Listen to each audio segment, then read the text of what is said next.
The book of Colossians. The epistle to the Colossians arrived to the Colossians from a prison cell. Somewhere between AD 60 and 62, Paul the Apostle sits under Roman guard in the city of Rome. The world around him moves with imperial power of armies marching, political systems shifting, philosophy spreading through the entire empire. Yet from that quiet confinement emerges one of the most breathtaking portraits of Jesus Christ ever written. Colossians belongs to a small cluster of letters, often called the prison epistles, written during Paul's imprisonment. Alongside it stand the letters to the Epistle to the Ephesians, the Epistle to the Philippians, and Epistle to Philemon. 4 letters written in chains, yet overflowing with remarkable freedom and clarity. The destination of this particular letter is a city called Colossae, located in the Lycus River Valley in the ancient region of Phrygia, which is now modern Turkey. Colossae wasn't a political capital and it wasn't a center of imperial power. By the time Paul writes, the city itself is already fading into the background of history. Yet, the church there matters deeply. Something subtle has begun to creep in layered teachings, in spiritual speculation, and voices suggesting that Christ alone may not be enough.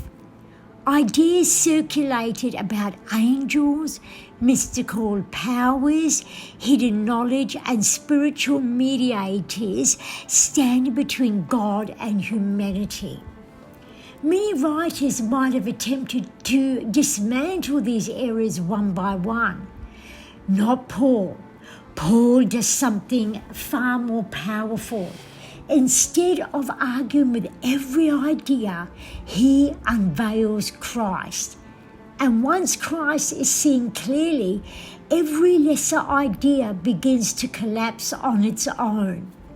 The letter opens with words that carry a kind of holy thunder. He is the image of the invisible God. God eternal, unseen, beyond human sight and beyond human containment, has become visible in Jesus Christ. Not an echo of God, neither a resemblance of God, and certainly not merely a messenger pointing toward God. Jesus is the image, the exact revelation and representation of who God is. Paul doesn't slow down from there. He continues with a sweeping declaration. By him all things were created. Everything. Things in heaven and things on earth, the visible and the invisible. Thrones, dominions, rulers, authorities, every realm, every structure, every power that exists. If all things were created through him and by him, and he was before all things, then Christ doesn't belong inside creation. He stands before it. Paul makes this unmistakably clear when he writes, he is before all things. This isn't about being first in sequence. It's identifying Jesus' existence before everything else. Before galaxies formed, before time itself began to move, before history ever unfolded, Christ already was.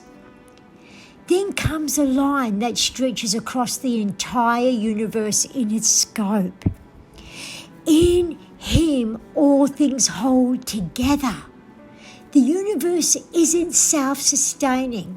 Creation doesn't regulate itself, and history doesn't drift through time on its own strength.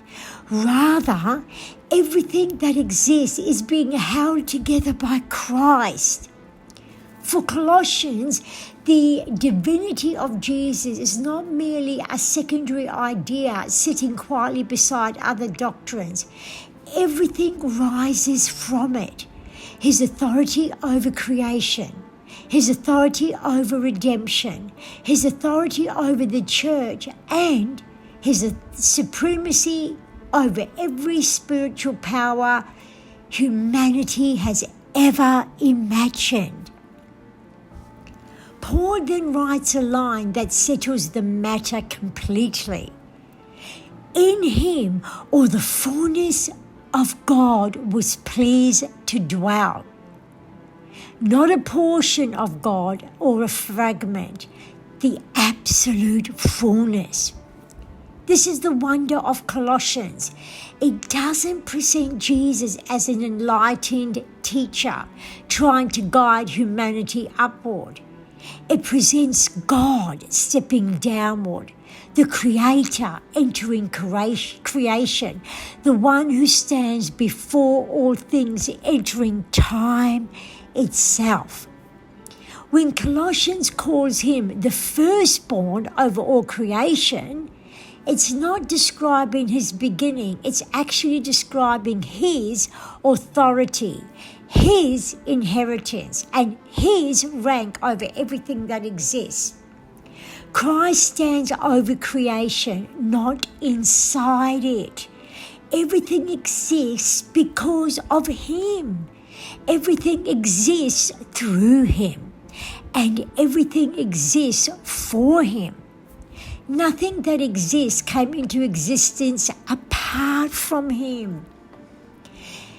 In the ancient world, people were surrounded by ideas about spiritual mediators, angels, mystical forces, and layers of hidden knowledge that supposedly stood between humanity and God. Colossians cuts directly through that entire system. No hidden mystery is required, nor a secret knowledge, and neither spiritual hierarchy.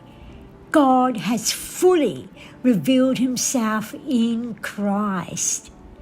That is precisely why the early church treasured this letter so deeply.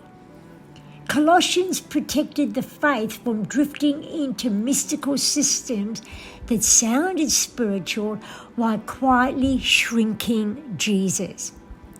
And the message still stands today. If Jesus Christ is the image of the invisible God, then nothing else carries equal authority. No leader, no vision, no mystical experience, and no ritual. If He is the firstborn over all creation, then there is no power above Him and no authority capable of standing against Him. Colossians brings the faith back to its center.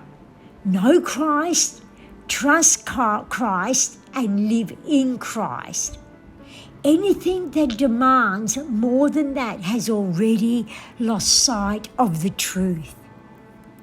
This is why this short letter, written from a prison cell nearly 2,000 years ago, still carries astonishing clarity.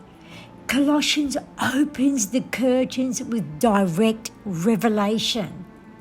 Jesus Christ is the image of the invisible God, and the letter simply invites the reader to behold Him as He truly is.